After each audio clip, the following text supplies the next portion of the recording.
Sabi nga ng mga kusinero, it is a sin if you don't use asin.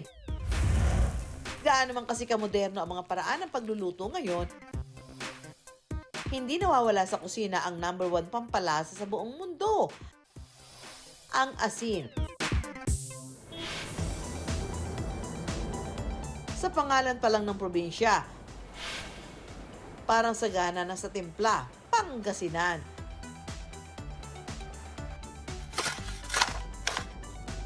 Nagmula raw ang pangalang Pangasinan sa salitang panag-asinan.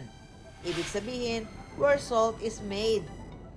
Ang nakagisnan nilang pag-aasin noon sa Western Pangasinan ay ini-scrape nila yung buhangin sa dalampasigan. Tapos pinatutuluan nila ito ng tubig.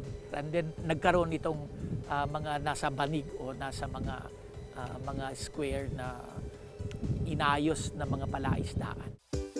Isa sa mga gumagawa ng asin sa Alaminos, ang pamilya Ignacio, na halos 3 dekada na raw sa pag-aasin. Yung kabataan pa po kasi ng father ko na ito rin po yung nakagisnan niyang trabaho or hanap buhay sa Bulacan. Sa negosyo nilang asin, hindi raw sila inalat sa buhay. Nakatulong din po siya sa mga needs ko dati nung nag-aaral pa po ako.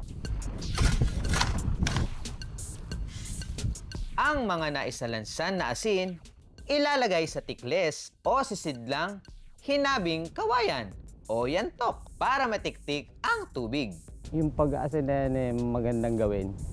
Tuwing tag-araw siyempre, umpisa natin sa November kamo na, katapusan ng November hanggang May ang sukdulan ng tag-araw.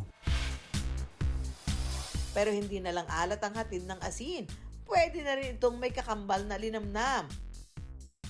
Ang simpleng asin kasi, pwede nang dagdagan ng iba't ibang flavors. Sa Barangay Tiblong sa San Fabian, Pangasinan naman niluluto ng ilang madidiskarteng kababaihan ang flavored asin.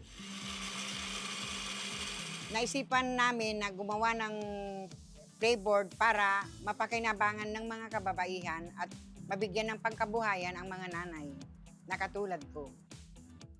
Ang asin pwede raw lagyan ng flavors tulad ng garlic, rosemary, chili, black pepper, at wine o alak na gamit din sa mga mamahaling putahe.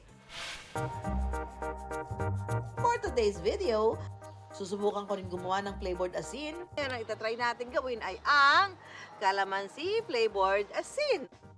Para sa combo asim-alat na asin, pakukuloan sa kawali ang napigang katas ng kalamansi.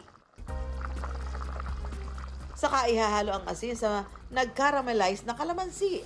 Kulay yellow siya. So parang andyan talaga yung pinaka-katas ng kalamansi na absorb nung ating asin. Titingnan natin kung ano ang lasa ng mangga na isasawsaw natin sa calamansi flavored asin.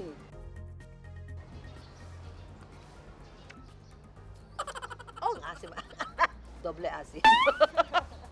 Dumoble asim. Nakakakilig. Anong hatol niya mga ka-wonder? Asin? Tapos ano pa? Maasim? Ang ating mangga na may asin. Parang di sa gaanong maalat. Kung sabihin ko sa inyo na may kalamansi to. Wala akong nalasahang kalamansi. Kinulang ang kalamansi. Ang buhay parang asin, minsan inaalat din. Pero ito rin ang nagbibigay sarap sa mga kwento ng ating buhay.